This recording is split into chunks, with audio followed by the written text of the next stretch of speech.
digamos, no han sufrido ese proceso de erosión, vamos a ver las rocas aristadas, porque estas, si bien es cierto, han recibido agua, pero no han sido transportados por el agua. Es así que estas, por ejemplo, mantienen sus aristas, ¿no? Otra cosa importante que podemos nosotros mencionar acá es los depósitos de agua que se forman en los valles. En ese devenir de subir y bajar, de erosionarse y nuevamente rellenarse, se han formado acumulaciones de material de arrastre. O sea, esos mismos materiales, cantos rodados en diferentes tamaños de partículas, se han depositado y han formado lo que nosotros llamamos esta plataforma. Esto donde están las chacras en realidad es una plataforma aluvial. ¿Qué quiere decir? Que está conformado por terreno arrastrado por la quebrada, por el agua, ¿no? Entonces se ha ido acumulando y nosotros los seres humanos hemos ido trabajando de tal manera de que si nosotros hacemos, digamos, una excavación en una de esas chacras, vamos a encontrar claramente una capa bien trabajada con terreno limpio, porque la gente ha limpiado ya las piedras, y vamos a encontrar más abajo terreno con bolonería, o sea, terreno sin piedras sin aristas. Entonces eso significa de que ha habido acumulación de material de arrastre. Y el agua, en este caso, se dispone de tres formas. Conocemos ya lo que es, digamos, el agua que está en la atmósfera, ¿no? Las nubes. Vemos acá también discurrir el agua que está, digamos, a vista de todos, que es el agua superficial. Y tenemos otra agua que es también importante, que es el agua subterránea. Y esa agua es la que se acumula en ese bolsón de material acumulado, ¿no? Que está, digamos, debajo de las chacras. Especialmente aquí en el valle tenemos tres bolsones de agua importantes, o tres acuíferos importantes. Uno es el que está en Izcapalaque, o sea, a la vuelta, digamos, de la bodega de Parras. A la vuelta hay una pequeña planicie ahí. Dos es esta zona de acá, todo este encuentro de los dos ríos. Y tres, el más importante, es el que está frente a la subestación de Montalvo. O sea, toda esta llanura hasta donde está el puente Montalvo es otra fuente importante de agua subterránea. ¿Qué quiere decir esto? Que normalmente nosotros vemos que la lluvia se presenta con una aleatoriedad muy alta, tal es que a veces lo vemos el cielo bastante nublado, pero no cae, entonces no podemos aprovechar, no precipita. Sin embargo, el agua superficial sí lo podemos manejar. Lo manejamos de repente, depende a nuestras necesidades, con mayor o menor eficiencia, de acuerdo también al costo que le podemos dar nosotros al agua. Mientras más cuesta, entonces lo vamos a manejar con mucho más cuidado. Mientras menos cuesta, lo vamos a manejar con menor cuidado. Entonces eso normalmente podemos nosotros mencionar el agua, por ejemplo, de riego, que lo manejamos con menor cuidado, y el agua, por ejemplo, que nosotros compramos, ¿no? a un sol la botellita o a un sol 20, eso sí nosotros no la tiramos, no la tomamos toda. Y también tenemos la otra fuente que les comentaba, que es el agua subterránea. De igual manera también, para que nosotros podamos extraer el agua subterránea, tenemos que emplear un sistema de impulsión. ¿Qué significa sistema de impulsión? Significa que nosotros tenemos que extraer con una fuerza externa el agua, tenemos que subirla, tenemos que bombearla, con una motobomba, puede ser con una bomba eléctrica, con una bomba de molino, etc., ¿no? De tal manera que la podamos aprovechar, pero eso tiene su costo, ¿no? Entonces, en este valle, normalmente la zona impermeable, donde ya no, digamos, puede pasar el agua para abajo, está máximo a 40 metros, es decir, de la superficie que estamos viendo a 40 metros, hasta ahí está, digamos, ese acumulado, ese material de arrastre. En algunas zonas, por ejemplo, como Izcapalaque, está a 12 metros o 15 metros. A diferencia de otros lugares como La Yarada, por ejemplo, ahí encontramos 150 metros de material acumulado de profundidad. Entonces, en otros lugares, por ejemplo, podemos ver inclusive hasta 300 metros y hay gente que la saca de esa profundidad. En cambio acá no tenemos una gran reserva Sin embargo, para la población, para el área de cultivo, tenemos en todo el valle de Moquegua, desde Los Espejos hasta acá, hasta la cabecera, tenemos una reserva de 20 millones de metros cúbicos. Y en el valle de Hilo, que es un valle más angosto, tenemos una reserva de 5 millones de metros cúbicos. Es decir, nosotros como agua subterránea tenemos 25 millones de metros cúbicos en el valle de Moquegua e Hilo. Como agua superficial, nosotros en el río Tumilaca tenemos una reserva al 75% de persistencia de aproximadamente 30 millones de metros cúbicos año. En el río Torata tenemos alrededor de 12 a 15 millones de metros cúbicos año. Y en el río Guaracane no llegamos a 8 millones de metros cúbicos año. Si nosotros sumamos los 30 más los 12 más los 8, estamos haciendo un promedio de 50 millones de metros cúbicos año. Esos 50 millones de metros cúbicos año son complementados con aguas del río Vizcachas, que son almacenadas en Pasto Grande, en un volumen de entre 50 y 70 millones de metros cúbicos año, dependiendo si es mal año o buen año. Como verán ustedes, para que todo este ecosistema, con toda la población y todo, funcione o pase el año de manera tranquila, necesita los 50 millones que tiene la cuenca propia y más los 60 millones de trasvase, es decir, 110 millones de metros cúbicos al año como para poder subsistir. Ustedes podrán ver, tenemos acá actividad agrícola incipiente, de repente con muy poca tecnificación. Tenemos actividad agrícola un poquito mejor desarrollada, inclusive con alta eficiencia. Podemos ver por acá unos parronales, por ejemplo, bien organizaditos, bien trabajaditos. Hay mucha gente ya que inclusive está viendo el tema del ahorro del agua, está poniéndole plásticos inclusive ya a la superficie desnuda. ¿Para qué? Para que no haya una evaporación, digamos, insulsa. En fin, lo que estamos viendo, por ejemplo, son obras como este de acá, este reservorio, que hacen de acumular el agua para poder presurizarla y dosificar, digamos, en campo de mejor manera, ¿no? Como también a goteo o aspersión, ¿no?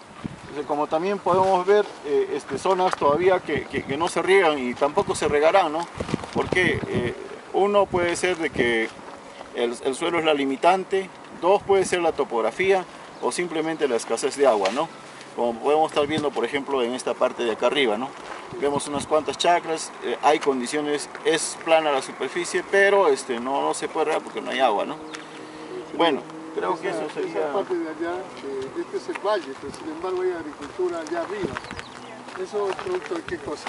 Es de la irrigación San Antonio, ¿no? Eso, por ejemplo, es producto de la implementación, de la instalación, de toda una infraestructura, ¿no?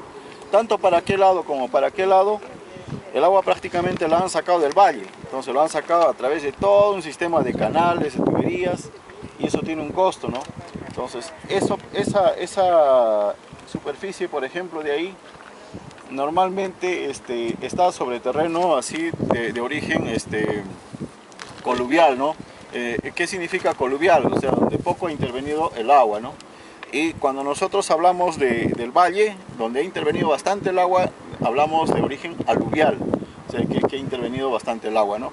Entonces, inclusive ahí hay lugares donde han tenido que limpiar rocas y poner, digamos, ese viñedo que está al fondo, por ejemplo, ¿no? Que parece una sábana o un tela ahí tendido bien bonito verde, ¿no? Los chilenos. Los chilenos. ¿Han comprado chilenos? Sí. Ellos están bombeando encima del canal. Para arriba del canal estamos viendo. Eso es lo que se va a la carretera de Toquepala. Sí, y los peruanos estamos para abajo del canal. Toda esa zona es parte del proyecto Pasto Grande. Pasto Grande, exacto. Bien, señores, de repente hay alguna inquietud respecto a lo que les he podido manifestar. Yo encantado de poderles hacer la ayuda si es necesario. ¿Qué tipo de valle es este? Este es un valle costero. Este es un valle costero, porque hay valle interandino, hay valle de la selva alta, selva baja, Hay valle selvático y este es un valle costero. Se caracteriza, ¿por qué? Porque es como un oasis. Está verde solamente donde hay, digamos, agua. La precipitación es nula, ¿no? Pura alfalfa. Y pura alfalfa. Bueno, eso también obedece, digamos, a ciertos factores de tipo social, ya de tipo, digamos, político, Eso es muy geopolítico. importante inclusive, de la selva de cultivo. La selva de cultivo es cuántos cultivos están en el valle. Si ustedes ven, casi el 60-70% es alfalfa. Y la alfalfa requiere más agua. Entonces hay que estar pensando, claro, ¿qué quiere decir eso? Quiere decir que la base económica de la parte de este valle es la ganadería lechera. Claro, es eso, porque si no hay tanto forraje. Entonces, claro, ahora está ahí fruticultura, hay un cambio interesante, ¿no? De entrar a la fruticultura, porque esta es una zona adecuada para la agricultura a 1800, 1900 metros, en realidad es para eso, ¿no? Es altamente rentable, pero también es una inversión inicial fuerte. Bien, entonces, una pregunta más. Lo dejamos para que ellos ya... Ninguna, entonces ya pueden tomar esta las zona- fotografías esta del zona- caso, No, sí, ya, tengo y una para idea. luego ya Tengo poder una pregunta. Por ejemplo, yo he escuchado por la radio de que la irrigación de San Antonio va a perjudicar al valle. ¿Por qué? Por Por la filtración. la filtración y la cantidad de sales que está bajando al valle. A ver, se ha estado evaluando las quebradas de Biondi y de Zapata. Nosotros tenemos conocimiento de que la irrigación San Antonio, por ejemplo, entra ya en operación al año 2000 más o menos, ¿no? Del año 2000 al 2016 estamos hablando prácticamente de 16 años. En 16 años lo que hemos podido ver es lo siguiente. Si bien es cierto, ha subido el nivel de salinidad en esos manantiales que eran naturales, ¿no? Sin embargo, también se ha incrementado la cantidad, no de una manera brusca, sino de una manera disimulada, si se quiere decir. Por ejemplo, en Zapata había 8 litros, ahora hay 10 litros. En Biondi había un promedio de 18 litros, ahora hay como 25 litros, ¿no? Entonces, ¿eso qué quiere decir? Que si bien es cierto, hay, digamos, ese proceso de filtración, sin embargo, tenemos la suerte de que casi toda esa, buena parte de esa superficie también es de origen aluvial, es decir, han sido quebradas, ¿no? Entonces, la acumulación de sal no es, digamos, al nivel, por ejemplo, de la Pampa de Majes. La Pampa de Majes, por ejemplo, es como hablar de Clemesí, ¿no? Ahí nunca ha llovido, entonces hay, digamos, cantidad de sales acumuladas, de tal manera que tú le echas agua, le echas aditivos, ya bueno, puedes sembrar, pero el tema es también que hay un lavado, ¿no? Y eso no lo puedes controlar, ¿no? Entonces, a diferencia, digamos, de tener un efecto de esa magnitud, aquí tenemos la suerte de que el terreno no está, digamos, con un nivel tan alto de sales, ¿no? Pero allá están regando todo con riego tecnificado, no riegan por inundación, a diferencia de acá del valle. ¿Y qué posibilidades hay que el ANA inmediatamente exija a las autoridades para que el valle de Moquegua sea regado todo tecnificado, mas no por inundación? Bien, hemos venido trabajando nosotros con la municipalidad, con el gobierno regional en proyectos de riego tecnificado. Tal es así, por ejemplo, que el primer sistema de riego tecnificado que se instala en La Rinconada en el año 2008, prácticamente armamos el proyecto así en coordinación. Lo que sí hemos visto es lo siguiente: conviene, en este valle en particular, conviene tecnificar la parte media del valle para abajo, pero para arriba no conviene. ¿Y sabe por qué le digo que no conviene? Porque nosotros tenemos riego por gravedad, por ejemplo en Torata, tenemos en Milaca, por ejemplo, ¿no? Entonces, esa recarga, ese riego permite recargar el acuífero. Si nosotros de pronto nos dedicamos solamente a tecnificar absolutamente todo, lo único que vamos a mojar es los 60 centímetros que es necesario, es para planta y para que evapore. Entonces no vamos a tener esa recarga y no vamos a tener agua en esos manantiales, por ejemplo acá en La Chimba, en el Parque Ecológico, o sea, no va a haber recarga para esos manantiales, ¿no? Como ustedes han podido ver en estos días de cursos, hay en realidad en un ecosistema interactúan los 4 componentes, ¿no? Interactúa la atmósfera, interactúa la geósfera, la hidrosfera y la biosfera. O sea, nosotros vemos, por ejemplo, acá nomás en la Clemensí, si tenemos una alta actividad, por ejemplo, de la hidrosfera, vemos nuestras llanuras, digamos, del altiplano, ¿no? ¿Por qué? Porque hay bastante precipitación, hay una dinámica muy intensa de lo que es la lluvia, por ejemplo, ¿no? La nieve, el granizo, el acuífero, ¿no? Pero vemos, digamos, una actividad muy floja, por ejemplo, de la hidrosfera en la Clemensí, por decirlo. Y ahí vamos a ver que la biosfera, por ejemplo, se manifiesta de manera esporádica. Cuando se manifiestan, por ejemplo, las neblinas, nosotros llamamos Camachaca en otros lugares, vamos a ver de pronto que se florea el campo, así como vamos para Tacna, ¿no? Todo moradito, bien bonito, ¿no? Pero ¿y si no hay? ¿Y si no hay nubes? ¿Y si no hay esa Camachaca? Simplemente no va a haber vegetación, ¿no? Entonces, en realidad, irnos a una parte, digamos, radical, de que todo que se tecnifique, en el fondo tampoco no nos conviene. Tiene que haber una solidificación, tiene que haber un orden, no podemos tecnificar lo que sea tampoco. Uno, por el tema también de la misma dinámica de estos 4 componentes de la naturaleza, y otro también por el tema económico. No es lo mismo de repente hacer riego tecnificado en andenes y todo eso, ¿no? ¿Por qué? Porque necesitas mucho más accesorios que de repente en una llanura como esta, ¿no? Que es más económico. Hay que entender que el riego tecnificado no significa riego presurizado solamente, o sea, el presurizado es el que va en un tubo, ¿no es cierto? Lo presuriza y sale por aspersión. El riego por gravedad también se tecnifica.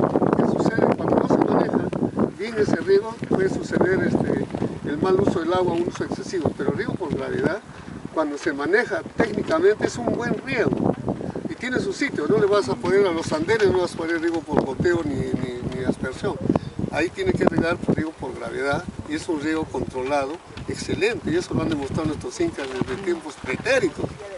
Entonces, si no, lo que pasa es que ahora riegan hasta acabar, le dan el agua y la meten en el agua y se van. Y el agua entra y sale y hasta cuando la corta. Entonces, ¿qué sucede? Se remojó y hasta el andén se cayó, ¿no? Entonces no se está regando, el riego por gravedad no se está tecnificando como debe ser, o no se le ha conservado, ¿no? Porque es tecnificado, no es malo el riego por gravedad. Es una técnica el riego por gravedad en sí. Bueno, entonces, si no hay más preguntas, las dejamos libres, ¿no? Para que puedan... Por ejemplo, hace un momento comentaban de que si nosotros observamos vemos bastantes plantaciones de alfalfa. Pero ¿por qué? El poblador, el campesino sí quiere cambiar. Porque realmente la empresa lechera no paga lo que les cuesta la leche. Pero el asunto es la falta de concertación de las autoridades de fomentar la agroexportación. Porque por el clima puede producir buen fruto. Por eso tenemos ahí la uva. ¿Y qué pasa? Para exportarla tiene que haber pues un packing, lo que tiene Arequipa.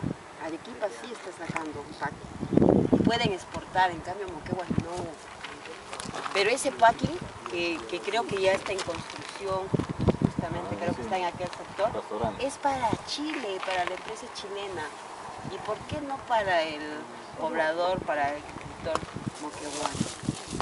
O sea, ¿por qué dar la facilidad a esa empresa chilena y no al agricultor? La observación es bien interesante, pero sabe que dentro de lo que significa el Estado hay roles y funciones, ¿no? El Ministerio de Agricultura, nosotros pertenecemos al Ministerio de Agricultura, estamos adscritos, ¿ya? Pero no tenemos la responsabilidad de hacer el cultivo de la producción, sino tenemos la responsabilidad de entregar derechos de agua justamente para que la actividad económica se manifieste adecuadamente. Entonces, el asunto de los agronegocios, del hacer el cultivo, de la ganadería, de la tecnificación del riego, lo tienen otras instancias del Ministerio de Agricultura, que no es la ANA. Entonces, como agrónomos nosotros nos gustaría meter, y debemos meternos, pero como profesionales, pero como institución nosotros tenemos que ver exclusivamente el agua y el agua de las fuentes naturales. Una vez que el agua sale de la fuente natural y entra a regar acá, la responsabilidad es del operador. ¿Y quién es el operador? El operador es la Junta de Usuarios o la Comisión de Usuarios o Pasto Grande, que tiene que llevar para todos aguas así. Y el Ministerio de Agricultura tiene que ver qué pasó con la vaca, por qué hay más alfalfa y no hay más, digamos, cultivos de exportación. Son los agronegocios, los packing, esos tienen otra responsabilidad, otros sectores o otras instancias del sector agricultura, ¿no? Claro, nosotros lo entendemos bien. Yo trabajaba acá en el 2002, cuando estaba en el Ministerio de Agricultura, en la Dirección de Promoción Agraria, haciendo cadenas productivas de vainitas, ¿no? Diferentes, vainitas para la exportación. Pero efectivamente, ¿quiénes se compraban para la exportación? Las empresas chilenas, porque eran las únicas que podían comprar, no había otra forma. Nadie viene de Lima, no se lleva a ningún sitio, ellos venían y se compraban la producción, 15 a 20 hectáreas que se sembraban, se llevaban todo. Entonces, ahora, eso no es malo que el chileno los compre, porque al final nos compraba bien, nos pagaba bien. Eso no es malo, porque la globalización ahora implica que el capital viene de cualquier sitio del mundo. Y el capital de los chilenos que venían a comprar no era chileno, era alemán, porque venía de una red de supermercados y el capital venía de Alemania. O sea, ahorita el capital no tiene ya nacionalidad, cualquiera, solo que está en un país, pero viene de otros lugares, ¿no? Pero yo lo que quería replicar es los roles que tenemos, ¿no? Nosotros entendemos, ¿por qué la ANA no dice que digan todo profesionalizado?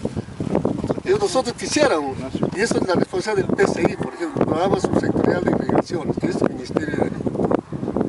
Todo lo que significa plagas es SENASA, investigación y NIA, nosotros el agua.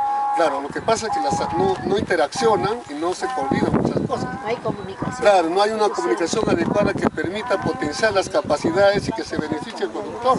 Y los productores tienen que organizarse también, no tienen que esperar todo del Estado. El Estado no les da todo, tienen que organizarse bien y que empezar a trabajar con la banca, todo organizadamente, arriesgar, ser innovadores, inquietos. Pero sí, nuestro productor es un poco conservador, no arriesga. Prefiere esperar el chequecito de gloria todos los 15 días y le van a entregar, es más seguro. Yo sé que en 15 días me van a dar mis 900 soles o 1000 soles, con eso hasta los otros 15 días. Solo riego mi alfalfa, junto mi guanito para cocinar y pido mi vaca. Viene el veterinario, esa es la función mayormente. Si ustedes ven desde acá, el 65, casi 70% es alfalfa. Deducción, la base económica es la ganadería. Esa es la deducción que podemos sacar, ¿no? Porque la mayoría está viviendo de la ganadería, ¿no? Eso lamentablemente es así, pues. Ahora hay que cambiar eso no es fácil de cambiar, hay que convencerlo al productor que tenga confianza en que cambiando la ganadería al otro lado va a ganar plata. Y ha hecho cambios y lo que pasa es que ha tenido malas experiencias y ahora tiene temor, ¿no? Usted es agricultora, ¿no es cierto? Que le falta justamente la actitud, sí se asocia. Sí. Sí se asocia, pero se encuentra pues con Así es, hay muchas cosas y hay que ayudar. Bueno, eso es otro, por eso quería ver los roles, ¿no? Pero mire, nosotros qué tenemos bien, otro rol. No, pero qué bien que si nosotros traemos a los estudiantes y les hacemos ver esta realidad, la realidad en la cual estamos viviendo. Y ellos, como son pequeños y ya en el futuro, al menos ya van a ver esta situación y al menos habrá ese cambio. Sí, es arqueología esta zona. Arqueológico y que no se cuesta valor acá. Esto lo han pateado, están ahí en sido tumbas, se han sacado. Estos trapiches son una zona arqueológica. Sí, tiros han hecho todo.